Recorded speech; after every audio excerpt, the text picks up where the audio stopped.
E aí, telespectadores, tudo bem com vocês? Poltranas aqui, de volta com mais um resumo da Fórmula 1, dessa vez sobre o Grande Prêmio da Rússia. Vocês já estavam esperando bastante aí?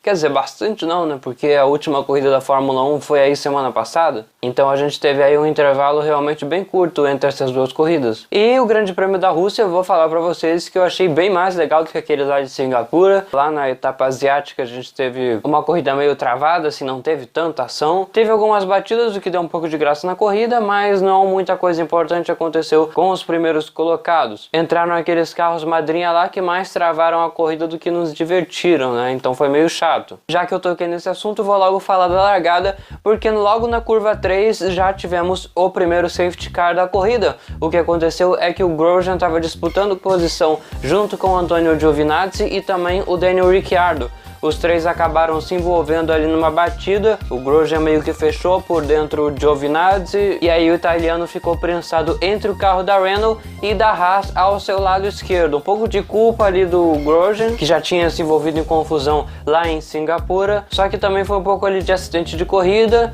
E o que aconteceu no final foi que o Grosjean acabou batendo na barreira, o Giovinazzi não sofreu tantos danos assim, o Ricciardo também teve que parar, ele foi para os boxes, mas quem se prejudicou mais, obviamente, foi o Grosjean, que teve que abandonar a corrida. E foi por esse motivo mesmo que nós tivemos o primeiro safety car. Na relargada, infelizmente, não muita coisa aconteceu. O Sebastian Vettel manteve a primeira colocação que ele tinha conseguido na primeira volta, porque ele conseguiu ultrapassar o Lewis Hamilton, que tinha largado em segundo, e o seu companheiro de equipe, o Charles Leclerc, que tinha largado na pole position. Então foi realmente uma largada muito boa do alemão. Com o decorrer da corrida, parecia que a Ferrari estava dominando bastante o Grande Prêmio e ela não teria tantas dificuldades assim de fazer mais uma vitória 1-2. O Lewis Hamilton, que estava na terceira colocação, não tinha um carro tão superior assim para conseguir ultrapassar os dois carros da equipe italiana, e assim era basicamente segurar a posição, como geralmente se faz nas corridas de Fórmula 1 nos últimos tempos. No entanto, ainda tinha uma coisa que poderia mudar o rumo da corrida,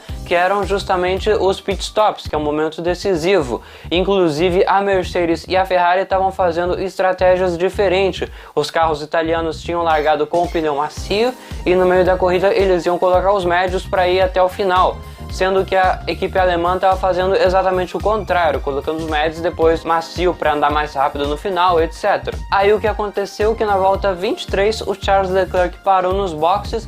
No entanto, a equipe italiana demorou demais para parar o Sebastian Vettel. Parte disso deve-se ao fato daquela confusão de estratégias que eles fizeram lá em Singapura, que o Leclerc estava em primeiro e eles deram preferência de estratégia para o Vettel e ele acabou saindo na primeira colocação quando ele voltou dos boxes. Então ficou subentendido que nessa corrida a Ferrari queria retribuir esse erro aí que ela tinha cometido com o Monegasco na última corrida, parando o Vettel bem mais tarde do que o seu companheiro de equipe. Essa parada do alemão aconteceu na volta 27 e nesse momento na corrida estavam as duas Mercedes liderando a corrida e logo depois vinham os carros vermelhos. No entanto, obviamente, as Mercedes ainda tinham que parar nos boxes, eles iam ficar mais voltas por causa da estratégia diferente, e então a corrida para a Ferrari estava basicamente garantida, já estava assim dominada. Mas no entanto, na volta 28, algo inesperado aconteceu, que foi o Sebastian Vettel abandonar a corrida por causa de problemas lá no seu motor MGU KHY-10, sei lá como é que é o nome daquele negócio. Resumindo, problemas na unidade de potência, ele teve que parar no acostamento e com isso foi chamado um carro madrinha virtual. E assim como os pilotos diminuem a velocidade deles na pista, isso era uma gigante vantagem para a Mercedes, que nessa hora pôde parar tanto o Hamilton e o Bottas, e eles iam ganhar uma vantagem simplesmente gigante para cima do Leclerc. Como a equipe alemã parou seus carros nesse momento muito mais dentro da corrida, a vantagem que o Hamilton teve sobre o seu rival foi tão grande que assim ele conseguiu voltar à frente do Charles Leclerc. O Bottas estava um pouco atrás do inglês, então não deu, assim, ele não teve uma vantagem tão grande e aí ele acabou voltando na terceira colocação, logo atrás do piloto da Ferrari, mas de qualquer maneira foi uma grande vantagem também para ele. O finlandês até tinha uma possibilidade de tentar atacar o Leclerc para tentar conseguir a segunda colocação, porque os seus pneumáticos eram mais novos e mais macios também. Só que também a ultrapassagem ia ser muito difícil, né? Porque a gente já sabe desses problemas aí da Fórmula 1, que não importa quão rápido o seu carro seja, se ele for mais ou menos do mesmo nível do que o seu rival, é muito difícil de fazer a ultrapassagem por causa de ar sujo e outros fatores também. Uma volta depois disso, na 29, o cenário mudou completamente de novo, porque o George Russell na Williams acabou batendo na barreira de pneus por causa de problemas de freio no seu carro. A Williams, sempre dando problema aí, né? E aí ele acabou abandonando a corrida e dessa vez nós tivemos um carro madrinha, só que dessa vez físico, ou seja, os pilotos realmente tiveram que diminuir a velocidade dos seus carros ao máximo. A Ferrari aproveitou essa ocasião para parar o Leclerc também, que estava com os pneumáticos médios, assim ele já tinha feito a estratégia obrigatória de usar dois compostos diferentes durante a corrida. Então ele acabou parando e colocou os mais macios do fim de semana para tentar voltar bem e, enfim, tentar conseguir a posição novamente do Valtteri Bottas, que durante o pit stop ele seria ultrapassado pelo finlandês. Ele acabou caindo para a terceira colocação. Depois da relargada ele obviamente estava muito mais rápido do que o carro da Mercedes, mas o tempo foi passando e passando e passando e acabou que o Monegasco não conseguiu fazer a manobra de ultrapassagem e assim chegou na bandeira quadriculada. Bom, enfim, ele simplesmente chegou em terceiro mesmo. E no final acabou que o Hamilton ganhou a corrida com seu companheiro de equipe em segundo.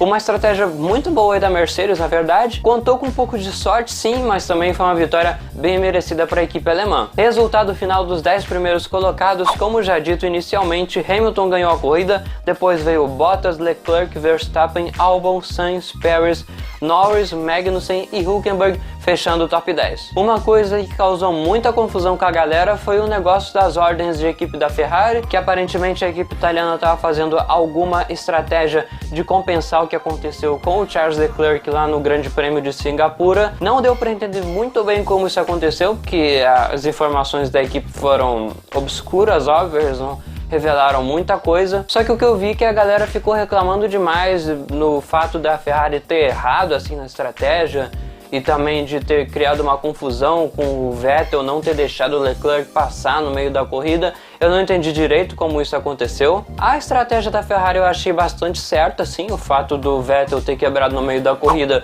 não é nenhuma culpa dela, né? Só a confiabilidade do motor. E se não fosse por isso, o Leclerc também tinha chegado em primeiro, ou seja, até aí não tinha nenhuma falha. Quanto ao início da corrida, um monte de gente falou que o Vettel era para ter devolvido a posição lá, porque ele não deveria ter ultrapassado o Leclerc. Eu não entendi por que realmente. O alemão acabou conseguindo capturar a primeira colocação do seu companheiro de equipe na largada, mérito dele. Depois conseguiu se manter na pista num ritmo muito bom, mérito dele mais uma vez. Pra mim não me pareceu nada muito suspeito e vou confessar a vocês também que eu não entendi direito o que aconteceu no rádio durante a corrida, porque eu simplesmente assisto as corridas de Fórmula 1 no mudo, eu não suporto os comentadores que a gente tem aqui da Fórmula 1 no Brasil. Tipo, os caras falam muita besteira e enfim. O vídeo de hoje infelizmente vai terminando aqui, mas se você quiser assistir mais coisas legais, clica nessas miniaturas que estão aparecendo na tela agora e também não se esquece de se inscrever no nosso canal se você ainda não é inscrito. Se você já é, muito obrigado aí por estar fazendo parte dessa comunidade aqui, não comunidade, mas está fazendo parte aqui do nosso canal. Quase derrubei o gravador aqui. Mas então é isso, nos vemos então no próximo vídeo, galera. Tchau, tchau.